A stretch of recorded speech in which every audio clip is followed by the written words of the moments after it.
Asante Baba, tumsifu na tumsifu.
Maana Yesu alisema ya kwamba baada ya kufanya watu au mataifa wanafunzi wangu, mwafunze kuyashika yote. Sio sehemu yake, wanapenda yote. Na katika ufalme huu unaamini neno lote, unatii neno lote. Bwana asifiwe. Mwafunze kuyashika yote, na niko nanyi hadi ukamilifu wa dahari. Katika ufalme wa Masihi unashika yote, unaamini yote. Si kama ya wanadamu, madhehebu na njia zao na mafundisho yao na kadhalika. Na katika ufalme huu, Bwana asifiwe, unavaa vile ufalme unataka, uvai vile unataka. Bwana asifiwe. Haleluya. Hata kwa serikali zetu za dunia hii, huwezi kwenda unaishi vile unataka huko. Huwezi kuwa mgeni Tanzania au hata Mtanzania wewe, hauwezi vile unataka. Utaishi ukitii katiba ya Tanzania. Upende usipende, lazima utii. Na hiyo sio uambii tafadhali, hakuna tafadhali. Bwana asifiwe. Sheria ziko tayari, ni wewe ujifunze kutii hizo sheria, uvae kama hizo sheria. Bwana asifiwe. Sasa swali la pili ambalo tunaijibia tukiendelea ni kwamba ni nani alianzisha kanisa hili? Ni nani ametengeneza kanisa hili? Ni nani amejenga kanisa hili? Bwana asifiwe. Si Yesu alituambia kwamba juu ya msingi huu mimi nitajenga kanisa langu. Kwa hivyo kanisa la Mungu haliko katika rehema au huruma za wanadamu. Narudia, kanisa la Mungu halitegemei huruma za mhubiri au huruma za askofu. Bwana asifiwe.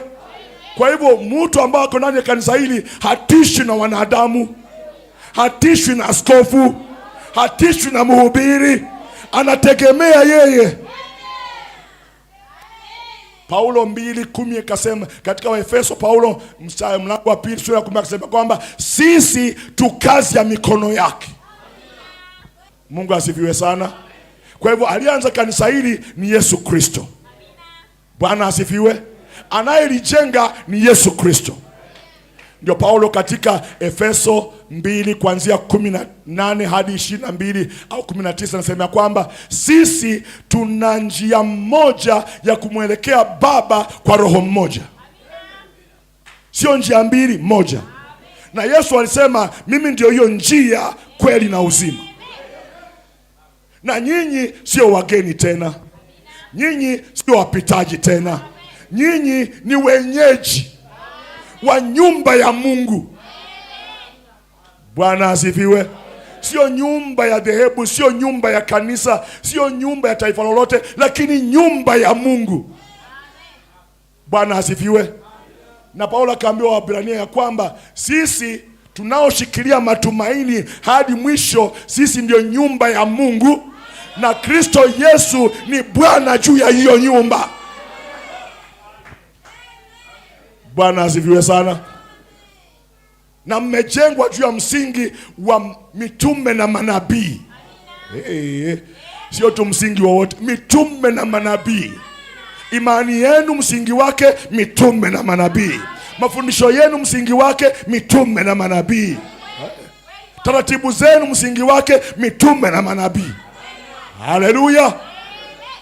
Kuwa maskani ya Mungu katika roho, na wao wakiwa ndio msingi, Yesu Kristo ni jiwe kuu la pembeni. Umewahi kuona nyumba inasimama kama hii bila msingi? Inawezekana kweli? Kwa hivyo kanisa la Yesu msingi wake ni mitume na manabii. Na kama usimami juu ya hayo, basi wewe sio sehemu hiyo kanisa. Maana nyumba yake ambayo ni maskani ya roho imejengwa juu ya msingi wa mitume na manabii. Haleluya. Na msingi, haleluya, ndio unashikilia nyumba. Kwa hivyo Kristo wetu umeshikiliwa na mitume na manabii. Ndio ukiona makanisa ambao hawaamini imani ya mitume, si kanisa ya Mungu. Bwana asifiwe. Ukikuta mhubiri ambaye haamini injili ya Paulo na Petro, huyo sio sehemu ya kanisa la Mungu. Bwana asifiwe. Kwa hivyo lazima tufunze kama walivyofunza, tujiendeshe kama walivyojiendesha, tubatize kama walibatiza, tuweke utaratibu kama walivyoweka. Bwana asifiwe sana. Kila kitu tuna msingi tayari. Bwana asifiwe sana. Nao ni mitume na manabii, na Yesu ndiye aliyejenga kanisa hili. Na kwa sababu hajabadilika hata siku ya leo, bado anajenga hilo kanisa. Hajakabidhi askofu mkuu kulijenga, hajampatia mchungaji kulijenga, ni Yesu mwenyewe anajenga. Yeye anaweka wewe jiwe lilo hai mahali pako. Bwana asifiwe. Yeye ndiye ana ramani ya nyumba yake, na ramani yake haibadiliki, na mjenzi ni yeye mwenyewe tena, na anajua mahali kila jiwe linapaswa kuwa. Na wewe ndio jiwe iliyo hai, mwana wa Mungu, binti wa Mungu. Una nafasi yako ndani ya nyumba ya Mungu, na ajuae ni Yesu Kristo.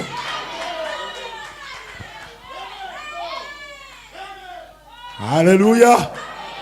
Ndio unaona hakudhaminia mtu mwingine kujenga kanisa lake, alijidhamini yeye mwenyewe. Yeye ndiye anayelijenga, analitengeneza.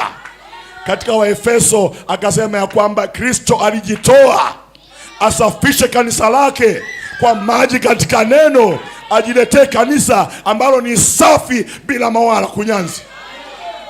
Kristo ako kazini, wa ndugu na wadada, na ukiwa sehemu ya kanisa lake anakusafisha. Haleluya. Alikuwa anaongea na mitume wake, alafu anawaambia mmekuwa safi kwa lile neno niliwaambia. Na siku ya leo ananena neno linasafisha kanisa lake. Haleluya. Akinena neno linaondoa miungu watatu. Akinena neno linaondoa ubatizo wa uongo. Akinena neno linaondoa mavazi isiyo stahili. Akinena neno linaondoa ubiri wa uongo. Bwana asifiwe. Ndiposa wale wenyeji wa kanisa lake wakisikia neno wanasema amina. Hawasemi mimi siamini kama Petro. Wanajua Petro hakuhubiri habari yake. Mimi sifuati Paulo, nafuata Yesu. Wanajua ya kwamba Yesu alisema katika Injili ya Yohana 10 ya kwamba awapokeaye ninyi anipokea mimi. Anipokea mimi, ampokea aliyenipeleka. Wanaokataa mitume wamekataa Yesu. Hata wakisema tumeokoka tunakwenda mbinguni, kama hawaamini injili ya Paulo na mitume, hakuna mbingu wanaenda. Bwana asifiwe. Wakati mwingine mimi ucheka sana na nastaajabu ati mtu kwa sababu amesoma hapa duniani, kwa sababu ni mashuhuri sana, anasema mimi siamini Paulo alikuwa anachukia wanawake, siamini injili ya Paulo. Bwana asifiwe. Swali langu kwake la kwanza, aliwahi kukutana na nguzo ya moto?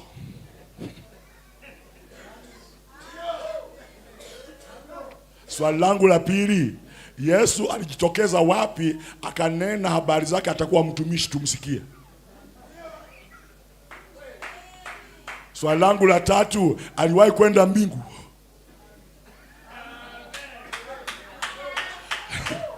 Bwana asifiwe. Hawa ni matapeli wakati huu,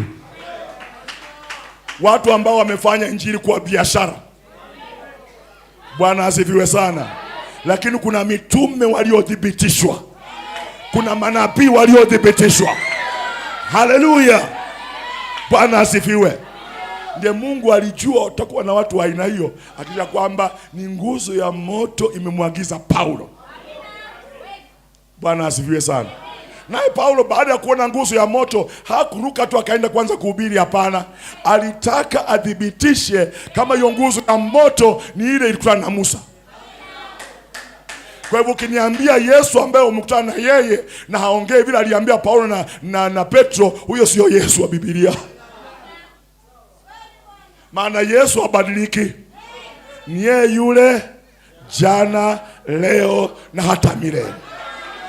Hawezi kupinga ile aliyosema. Bwana asifiwe. Ni Mungu aliyekuweko, ni Mungu aliyeko, ni Mungu atakayekuja. Yeye yule jana, leo na hata milele. Bwana asifiwe. Haleluya. Kwa hivyo Yesu mwenyewe amejenga hili kanisa. Halitegemei kama pastor, kama mchungaji anakupenda au la. Hata kama mchungaji hakupenda, lakini Yesu anakupenda, atakuingiza ndani. Halitegemei kama askofu anakufurahia au la. Inategemea mjenzi mwenyewe, na mjenzi ni Yesu mwenyewe. Yeye anaamua nani anaokoa, ni nani anaponya, ni nani anakomboa, ni nani anajaza na Roho. Yeye anaamua mwenyewe. Kwa hivyo usibabaishwe na mwanadamu. Tuna Mungu wa hakika. Bwana asifiwe. Kwa hivyo kitambulisho cha pili cha hakika na kanisa Mungu aliye hai ni kujua ya kwamba ni Yesu analijenga mwenyewe. Na ukifika hapo ubabaiki wewe. Watu wakupende wasikupende ubabaiki. Kama wewe ni mhubiri, mradi unahubiri neno, wakupende wasikupende, endelea kuhubiri neno. Bwana asifiwe. Kwa sababu ni yeye amekuweka uhubiri neno.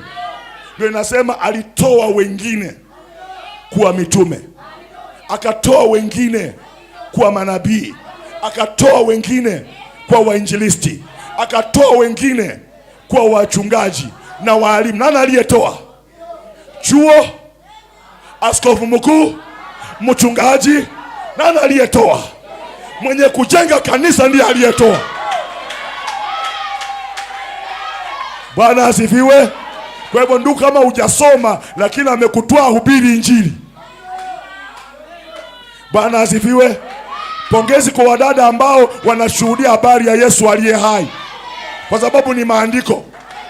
Wanawake hawakuhubiri, lakini naweza kumwona Priscilla akishuhudia Apollo, na Apollo akaamini injili ya Paulo kwa ushuhuda wa Priscilla. Bwana asifiwe.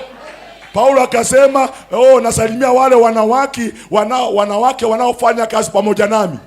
Hawakuwa wahubiri, maana huyo Paulo alisema simpi ruhusa mwanamke kuhubiri, lakini kushuhudia wanaweza shuhudia. Maana Matendo ya Mitume 1:8 ikasema mtapokea nguvu akiwajia Roho Mtakatifu. Na baada ya kupokea nguvu mtakuwa mashahidi wangu. Mashahidi wa Yesu, sio mashahidi wa kanisa, mashahidi wangu. Kuanzia Yerusalemu hadi Uyahudi yote, hadi Samaria, hadi miisho ya nchi, hadi dunia mzima. Bwana asifiwe. Kama mwanamke Msamaria alishuhudia, hakuhubiri, alishuhudia. Bwana asifiwe. Na ndio unaona watu walipokuja kuona yule aliyeshuhudia, haujasikia akiongea tena. Lakini mhubiri, Bwana asifiwe, hata watu wakija kwa Yesu angali anahubiri tu. Bwana asifiwe. Haleluya. Sasa unaona Yesu mwenyewe ndiye anajenga hili kanisa. Ye mwenyewe ndiye analitengeneza. Ana ramani yake. Mpaka ndani ya hili kanisa ameweka ramani ya vile watu wanakuwa katika maarifa na neema ya Mungu. Wakifikia kimo cha utimilifu, yeye ana ramani yake. Maana kanisa lake sio tu watu wanakaa pale wanakaa, hapana. Ana ramani ya kila Mkristo vile anapaswa kujengwa. Mungu asifiwe sana. Kitambulisho cha pili cha hakika. Twende cha tatu. Hili kanisa linahubiri ujumbe gani basi? Bwana asifiwe. Hapa ndio mambo itakuwa baya. Hapo tutakaa kidogo hapo mzuri. Ujumbe gani hili kanisa linahubiri? Ujumbe wa kwanza ni toba. Bwana asifiwe. Tusikie inahubiri nini? Bwana asifiwe. Twende katika Injili ya Luka. Kwa sababu lazima tujue kanisa linahubiri nini. Na kama wewe ni sehemu ya hili kanisa, ujiulize kama ndio unahubiriwa hiyo. Kama uhubiriwi hiyo, basi uko ndani ya chama ya wanadamu tu hapa dunia. Injili ya Luka 24. Tusome kidogo. 24 kuanzia mstari wa 40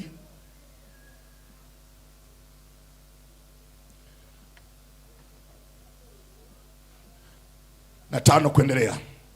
Ndipo akawafunulia akili zao wapate kuelewa na maandiko. Akawaambia, ndivyo ilivyoandikwa kwamba Kristo atateswa na kuvuka siku ya tatu, na kwamba mataifa yote watahubiriwa kwa jina lake habari ya toba na ondoleo la dhambi kuanzia Yerusalemu. Bwana asifiwe. Jambo la kwanza ni kutubu. Kutubu ni nini? Wageuke, waache njia zao mbovu, wakuje kwa njia za Mungu. Waache mila zao, wakuje kwa neno la Mungu. Waache mafundisho kinyume cha Biblia, warudie Biblia sasa. Waache mavazi ambayo Mungu amelaani, wakuje kwa ile amesema wavae. Bwana asifiwe. Hiyo ndio ujumbe wa hii kanisa. Bwana asifiwe. Habari ya toba na ondoleo la dhambi itahubiriwa katika jina lake kuanzia Yerusalemu. Na toba ni kuacha. Yesu alisema tuache vyote tumwandame yeye. Na Yesu akiwa neno, unaacha mambo yote kinyume cha neno, unaandama neno. Kama watu wakiongea mambo ambayo haijaandikwa, unaweka pembeni, unashika neno wewe. Kwa sababu maandiko inasema, akasema kwamba mbingu na nchi zitapita. Kwa njia nyingine, mifumo ya dunia itapita. Taratibu za falme za dunia zitapita, lakini maneno yangu, ufalme wangu, haleluya, hautapita kamwe. Bwana asifiwe sana. Kwa hivyo tunapigania mambo ya milele, sio mambo ya hapa ya muda tu. Tunapigania hazina ya milele, sio hazina ya muda huu. Yesu akasema, wekeni hazina yenu mbinguni, mahali kutu na nonda vivikii. Bwana asifiwe. Lakini hazina ya dunia, kutu na nondo vinafikia haraka sana. Mungu asifiwe sana. Na Yesu akasema, mimi si kuja kupigania na ufalme wa dunia, naleta ufalme mwingine. Ufalme wangu ni wa juu. Ndiposa wa Kristo hawapiganii mali ya dunia. Yesu akisema wakikunyang'anya peana. Kwa sababu alijua anakupatia hazina ambayo hakuna mtu anaweza pokonya wewe hiyo hazina hiyo. toba, watu wageuke, waache njia zao mbovu. Bwana asifiwe. Wahubiri ambao ondoleo la dhambi katika njia gani? Sasa alikuwa amewaambia muwabatize wafuasi wangu katika jina la Baba na la Mwana na Roho Mtakatifu. Bwana asifiwe sana. Hiyo ni ubatizo aliwaagiza watu gani? Mitume 11. Hakuna askofu alikuwa pale, hakuna mchungaji alikuwa pale, walikuwa ni mitume wake, na mitume maana yake ni waliopelekwa. Bwana asifiwe. Na kila kawaambia, kabla mjatekeleza agizo langu, kwendeni Yerusalemu muvikwe nguvu inayotoka juu, maana hamuwezi kuwa mashahidi wangu na maneno matupu niliyowapatia. Naye Luka hapa akasema namna gani? Habari ya toba na ondoleo la dhambi, kuonyesha kwamba hii ubatizo lazima iwe la ondoleo la dhambi. Kwa hivyo ukibatizwa kwa jina la Baba na Mwana, Roho Mtakatifu, dhambi zako hazijaondolewa, kwa sababu ondoleo la dhambi inahubiriwa kwa jina la Yesu Kristo. Bwana asifiwe. Haleluya. Na kama hujabatizwa hata uko mbali sana, kwa sababu Luka naye aliandika agizo akasema ya kwamba aminie na kubatizwa ataokoka. Na ubatizo sio kunyunyiziwa maji, sio kupelekwa chini ya bendera. Bwana asifiwe. Wala sio kuzamishwa ndani ya maji katika jina la Baba na Roho Mtakatifu. Hapana. Hao watu walipongoja Yerusalemu siku baada ya siku 10, haleluya, wakiwa katika chumba cha juu, wakasikia uvumi wa upepo mkali unaenda wakasi, ukajaza mahali pale, na kila mmoja akajawa na Roho Mtakatifu. Wakaongea katika lugha. Juu ya kila mmoja ungeona moto wa Mungu juu yake. Mungu amejigawanya ndani mwao. Haleluya. Msemaji wa pekee aliyepewa funguo asingetumia funguo kabla ya kupokea nguvu ya kutoka juu. Bwana asifiwe. Na ujue kama ndiye ana funguo. Bwana asifiwe. Swali langu rahisi ni hili. Si hapa ni jengo, si kuna mlango wa kuingia hapa, na kuna mtu ana funguo yake. Asipofungulia utaingia hapa. Kwa hivyo nategemea yule ambaye ana funguo, sivyo? Bwana asifiwe. Na ufalme wa Mungu funguo zina nani? Asipofungulia utaingia. Ndio siku ya Pentekoste, si Yohana aliinuka akaongea kwa sababu hakuwa na funguo. Sio Filipo aliinuka akaongea maana hakuwa na funguo. Ilibidi aliyepewa funguo asimame atumikishe funguo alizopewa sasa. Maana waliposikia injili kali siku hiyo, kwanza waliona watu wanatembea kama walevi saa 3 ya asubuhi. Wakasema hao wamejawa na divai mpya. Bwana asifiwe. Wakiwadhiaki hivyo kidogo, Petro amesimama akasema, nyinyi watu wa Galilaya, msidhani hawa ni walevi wala wana mpinyo mpya. Hapana, hii ni kile Yoeli alisema. Hii ni maandiko inatimia.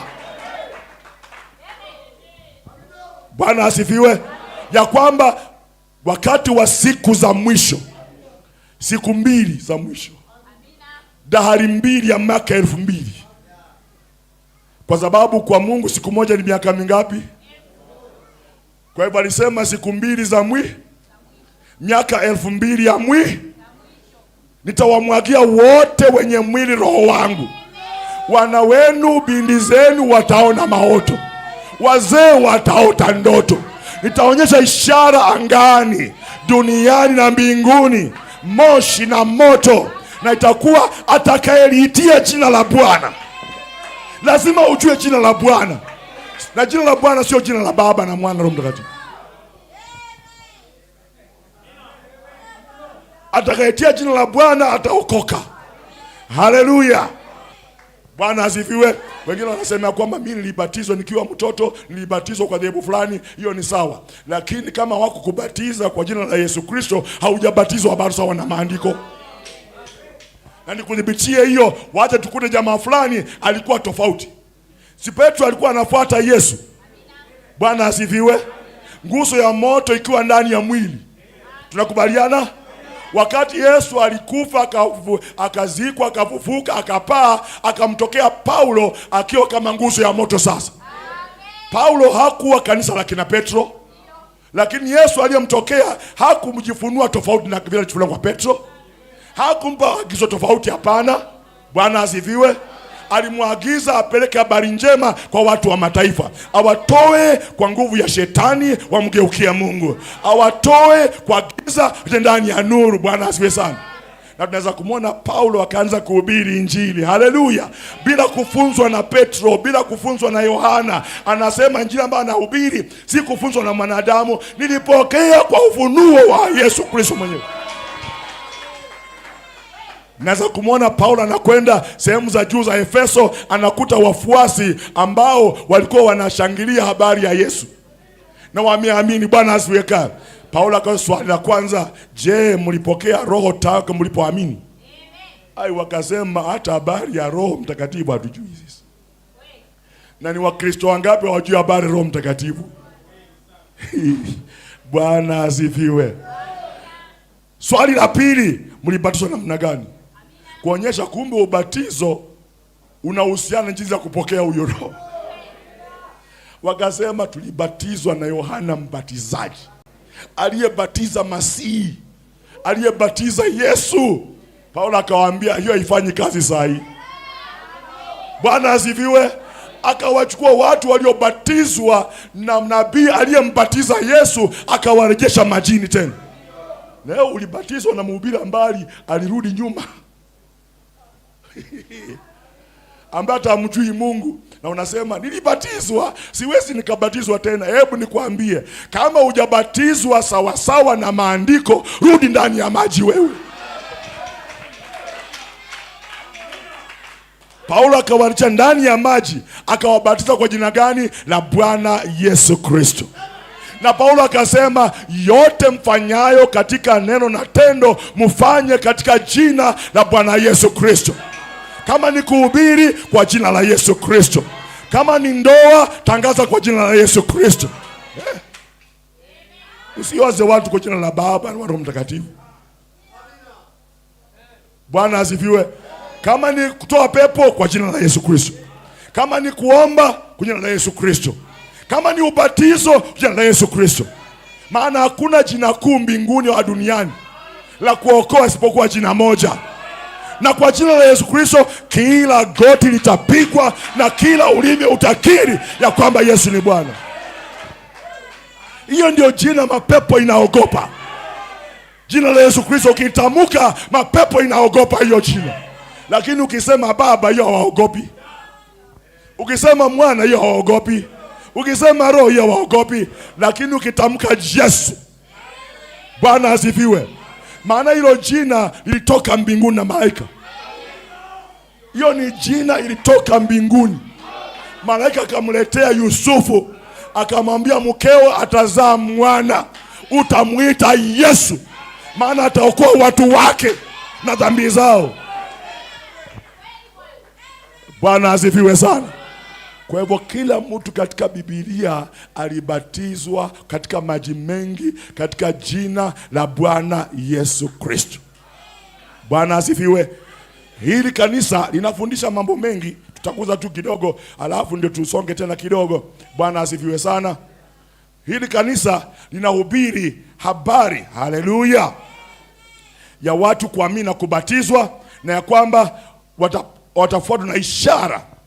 Sio kwamba wanafuata ishara wao ishara zinafuata wao. Hii ni kanisa ya ajabu. Unakuta Petro anatembea tu. Bwana asifiwe, haleluya. Ani amejawa na nguvu ya Roho Mtakatifu, haitaji kuwekea mikono. Ni watu wenyewe wanaangalia leo jua iko wapi na Petro anapita wapi, wanabeba tu wagonjwa, wanaweka tu kivuli cha Petro jiguze huyo jamaa, na mtu anapona mara moja. Haleluya. Maana Yesu aliwaambia, amini amini nawaambia, aniaminie mimi, kazi nizifanyazo atafanya na zaidi, maana naenda kwa Baba. Kazi gani? Atahubiri Injili, ataokoa, ataponya wagonjwa, atafukuza pepo. Bwana asifiwe. Kwa hivyo kanisa hili linafunza mambo ya ajabu sana, ati wafuasi wa Yesu wana ishara za Yesu. Bwana asifiwe. Na vile mapepo ilikuwa inaona Yesu inaanza kufunga virago, inaenda haraka, inamwambia kwa nini kuja kutuangamiza kabla ya wakati? Ikiona hawa jamaa pia mapepo ina shida vile vile. Bwana asifiwe. Maana mapepo inatambua Masihi anaishi ndani mwao, na mapepo inaona ni mkuu aliye ndani mwao kuliko aliye katika ulimwengu. Bwana asifiwe sana. Kwa hivyo hili kanisa, wapendwa, linafunza ishara kufuata waaminio. Mungu asifiwe sana. Hili kanisa linafunza, Yesu aliwaambia nitakuwa nanyi hadi ukamilifu wa dahari, sitawaacha, sitawapungukia. Haleluya. Ndugu au dada, popote uendapo, Yesu ako na wewe. Kwa hivyo huhitaji ukiwa mgonjwa kwenda kutafuta mhubiri. Mponyaji ako na wewe. Unaweza piga magoti na useme ya kwamba kwa mapigo yake nilipona.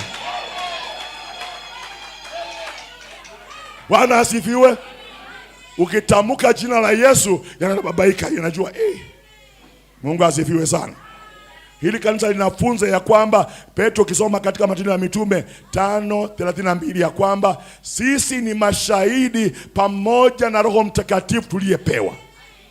Linafunza ya kwamba kila mwanaume, kila mwanamke akipokea Roho wa Mungu anafanyika shahidi wa Yesu, anafanyika shahidi wa ufalme, anafanyika shahidi wa vile Mungu anaokoa, Mungu anasamehe dhambi, Mungu anakomboa, Mungu anaponya, Mungu anapeana roho. Maana katika kanisa hili wote wana roho mmoja.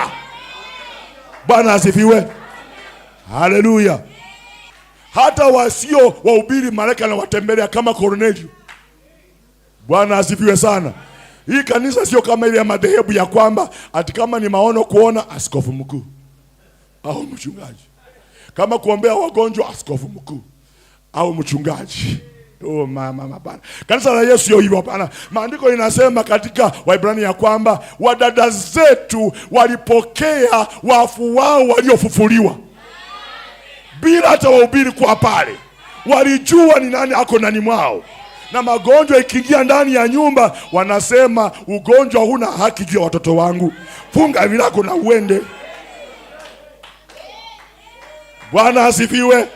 Wana mamlaka ya Roho Mtakatifu, wakiagiza mapepo inaondoka. Mungu asifiwe sana. Mpaka wanata karamatiza za roho. Wadada wana karamatiza za roho, karama za uponyaji wanazo.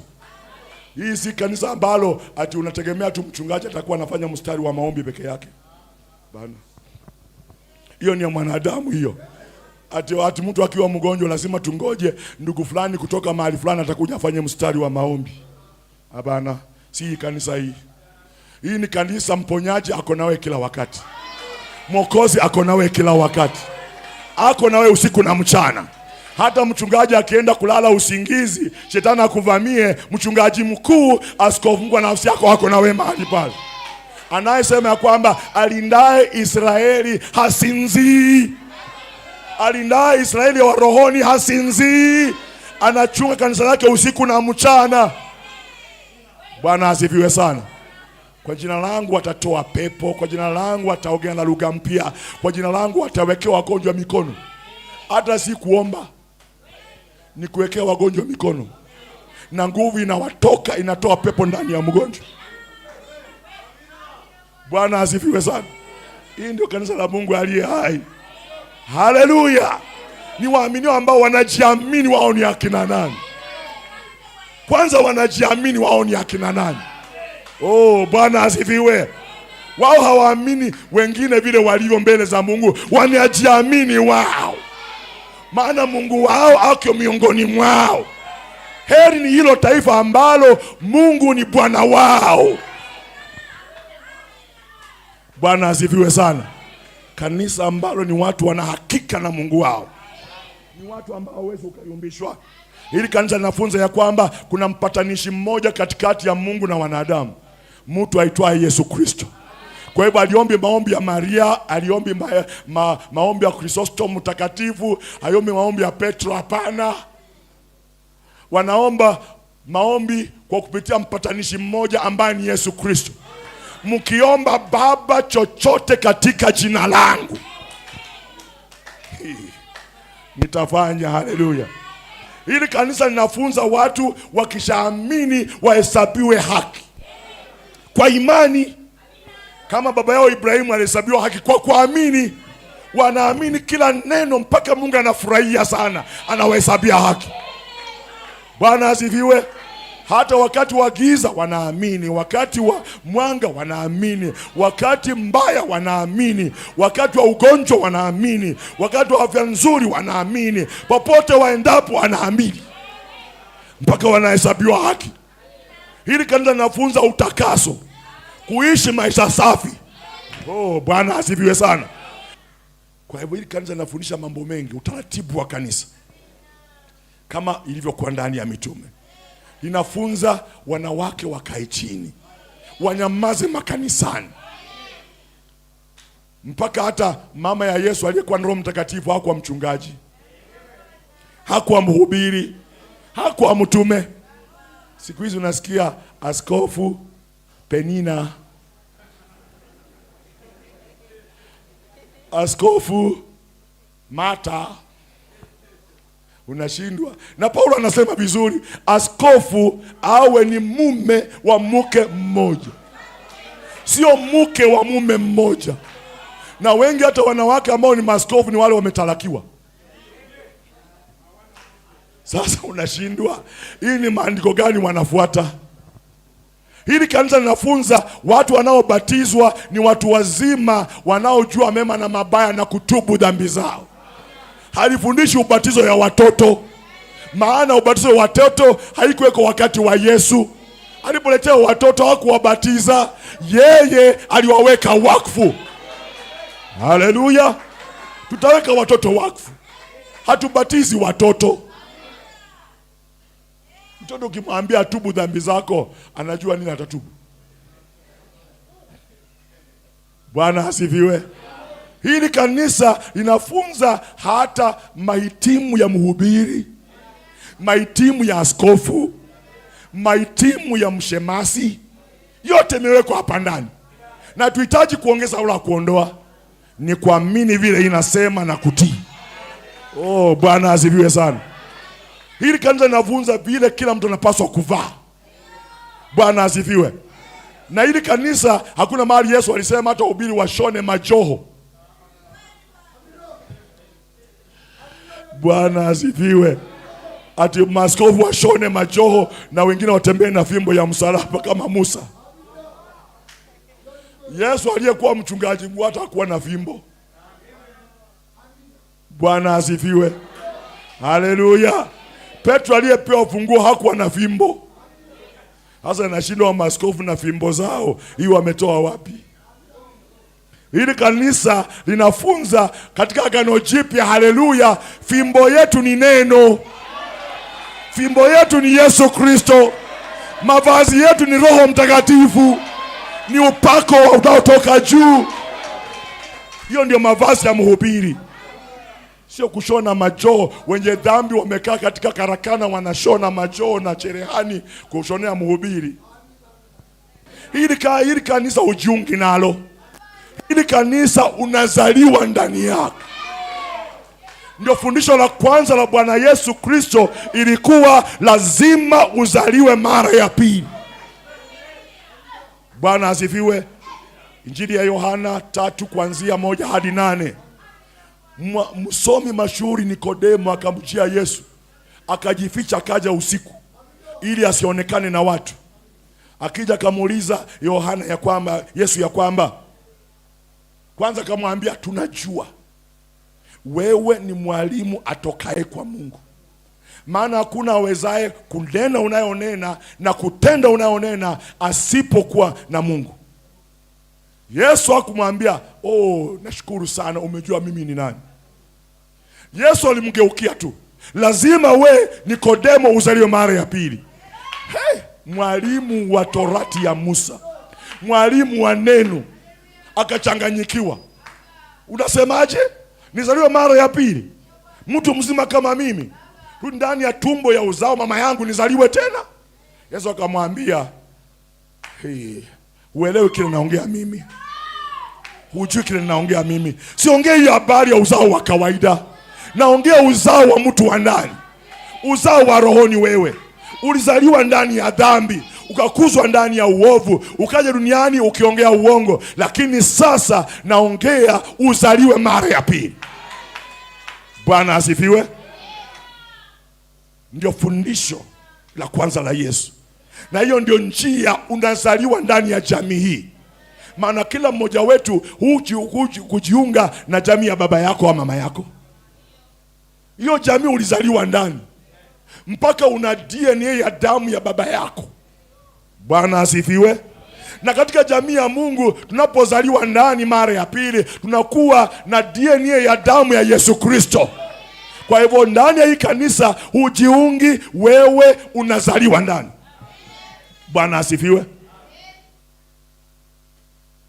Hili kanisa Paulo akatuambia katika Wakorintho wa kwanza 12:13, kwa roho mmoja tumebatizwa ndani ya mwili mmoja. Bwana asifiwe. Na kunyweshwa roho mmoja. Na tukinyweshwa roho mmoja ni kuonyesha uzima ndani ya kila kiungo ndani ya huu mwili. Ni uzima aina moja, ni roho aina moja, ni damu aina moja. Bwana asifiwe. Kwa hivyo hili kanisa ujiungi nalo, unazaliwa ndani. Na Paulo akaambia wa Galatia ya kwamba yeyote aliyebatizwa ndani ya Kristo amemvaa Kristo. Bwana asifiwe. Yes, sio mtu wa dunia hii tena, amefanyika Mkristo. Maana kuwa Mkristo sio kujiunga na kanisa. Kuwa Mkristo sio mfuasi wa dhehebu. Kuwa Kristo ni kuwa na uzima wa Kristo ndani mwako, unakufanya kuwa sawasawa na Kristo. Hapo ndio unajua mahali pa kwanza watu wa Kristo ni wapi? Kule Antiokia. Watu wakawaangalia, wanaongea kama Yesu, wanatembea kama Yesu, wanavaa kama Yesu, wana tabia ya Yesu, wapole kama Yesu. Oh, Bwana asifiwe sana. Wana furaha kama Yesu, wana amani kama Yesu. Ukiwatesa wanakubali kuteswa, ukiwanyang'anya wananyang'anywa, wanakubali wanyang'anye. Wakasema hawa kwa vile wako sawa na Yesu Kristo, tutawaita Wakristo hawa. Si ujiite Mkristo, ni watu wakuone wakuite Wakristo. Bwana asifiwe. Hili kanisa usigoje kujiunga, ni Mungu anakuweka ndani. Katika Matendo ya Mitume maandiko inasema Mungu aliongeza kwa kanisa wapasao kuokoka. Ni Mungu aliongeza. Kwa hivyo ni Mungu anaongeza ndani ya kanisa hii. Alikuona wewe, akaona unafaa, akasema nikufunulie siri, nikuongeze ndani ya kanisa hii. Oh, Bwana asifiwe. Hiyo ni kitambulisho cha ine cha hakika. Bwana asifiwe. Kwa hivyo hata watu wanapohubiri, ni Mungu aende nyuma yao aite walio wake. Ni Mungu apeane neema ya kuokoa walio wake. Kitambulisho cha 5 cha hakika. Haleluya. Ni kwamba swali ni kwamba naweza kwenda mbinguni kama mimi si mshiriki wa hili kanisa? Asha. Hakuna kwenda mbinguni kama wewe si mmoja wa hii kanisa. Paulo akaambia Wathesalonike sura ya 4, barua ya kwanza ya Paulo kwa Wathesalonike sura ya 4 kuanzia 13. Ningependa msikose kufahamu kuhusu wapendwa wetu waliolala mauti ndani ya Kristo. Ikiwa tunaamini ya kwamba Yesu alikufa akafufuka, hata waliolala ndani ya Kristo, waliokufa ndani ya Kristo, hao Mungu atawaleta pamoja naye. Kwa hivyo gari la kupeleka ili kanisa mbinguni ni Kristo. Bwana asifiwe. Kwa hivyo lazima kwanza ufanyike sehemu ya mwili wake. Unaingiaje katika mwili wake? Kwa roho mmoja tumebatizwa ndani ya mwili mmoja. Na ili mwili wa Yesu Kristo, Yesu aliponyakuliwa hakwenda kichwa peke yake, alienda na mwili wake wote. Na kanisa ni mwili wa Kristo, na Kristo ni kichwa cha kanisa. Kwa hivyo katika unyakuzi, Yesu lazima abebe mwili wake anyakuliwe nayo. Kwa hivyo hakuna kwenda mbinguni kama si sehemu ya hii kanisa. Hii kanisa ndio passport ya kwenda mbinguni. Ndio kitambulisho cha kukubalika kwenda mbinguni. Wewe kuwa mmoja wa kanisa hili. Bwana asifiwe sana. Haleluya. Na hiyo ni kitambulisho unahitaji, mpendwa. Ukitaka kwenda mbinguni, haleluya, fanyika tu mmoja wa hii kanisa. Na kufanyika mmoja, utakuja ile njia Mungu ameandaa. Sio njia mwanadamu amepanga, ni njia Mungu ameandaa. Kwa hivyo lazima Mungu akuite. Bwana asifiwe. Lazima anapokuita yeye mwenyewe akuokoe, akubadilishe. Maana wokovu sio kazi yako, kwa neema unaokolewa. Baada kuokoa wewe, akupe Roho Mtakatifu, akufanye mshiriki wa kanisa. Alafu ufunzwe yale mambo aliagiza ufunzwe. Na ukifunzwa unakuwa hadi kimo cha mtu mkamilifu. Na ukiwa hapo umefunzwa hivyo, haleluya, unakuwa mshiriki wa hiyo kanisa sasa. Unyakuzi ukija, bila shaka Mungu atakupeleka mbinguni. Vitambulisho 5 vya hakika vya kanisa la Mungu aliye hai. Hakikisha unayo ndugu. Hakikisha unayo dada. Jiulize ulianzia wapi? Maana Yesu ndiye mwenye kuanzisha na kutimiza imani yako. Ndiye Alfa na Omega. Ndiye mwanzo na mwisho. Ulitoka ndani mwake, utarudi ndani mwake. Bwana asifiwe. Wewe ni chembe chembe cha umilele wake. Wewe ni uzima wake. Wewe ni nyama zake. Wewe ni mifupa yake. Wewe ni uhai wake. Kwa hivyo wewe umefanyika Kristo tena. Bwana asifiwe. Baba zetu walikuwa wa Kristo hivi kwamba Sauli akiwatesa, Yesu alimwambia, mbona unanitesa mimi? Na ukifanyika mshiriki wa hii kanisa, unakuwa masihi mwingine duniani. Masihi, Bwana asifiwe. Mwana wa Mungu, binti wa Mungu, Mungu mdogo akitembea juu ya miguu miwili. Mungu wote alitembea ndani ya mtu mmoja, Yesu Kristo. Na yote Yesu Kristo alikuwa, Mungu alimimina ndani mwako. Bwana wabariki na Bwana wajalie muwe sehemu ya kanisa hii. Kanisa ambalo Mungu anasema ni lake. Mwili wake, ina roho wake, vitambulisho vyake. Na wakitoa kitambulisho hivi 5, Mungu anasema ingia. Mungu anasema ingia. Bwana wabariki. Tusimame tuombe. Tunakushukuru Baba na Mungu wetu kwa jina la Yesu Kristo, ya kwamba wewe ni mwaminifu, wewe ni mwingi wa neema isiyo na kipimo. Rehema zako ni za milele, unastahili sifa zote. Mungu uliyetupenda, ukatuokoa kwa mauti ya Yesu Kristo, tukafanyika urithi wa Mungu, taifa teule la Mungu, ukatufanya kanisa lako la Mungu aliye hai, ni vitambulisho 5 vya hakika la hilo kanisa. Ye Bwana, twajivunia hiyo Mungu wetu. Tunakusifu mchana wa leo, tunakuabudu, twakutukuza Baba, maana wastahili. Tukisema hakuna Mungu kama wewe, muweza kama wewe, tunakusifu na kuinua Bwana mchana wa leo. Asante kwa neno, asante kwa ujumbe, asante kwa wokovu, asante kwa ukombozi, asante kwa damu yako, asante kwa roho wako Bwana, asante kwa sifa zako ndani ya kila mmoja wetu. Pokea utukufu na sifa kwa yote umetufanyia Bwana. Asante Bwana, twakuomba tukishukuru kwa jina safi lake Yesu Kristo, Bwana mwokozi wetu. Amen.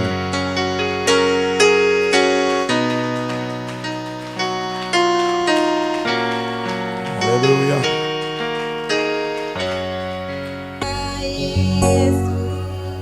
Ndiye njia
Bwana wabariki sana. Ni ujumbe wa Bwana. Haleluya, wa maisha ya daima. Amenena mwenyewe. Haleluya, utaishi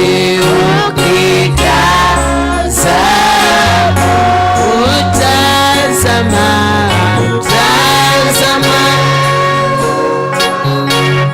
ishi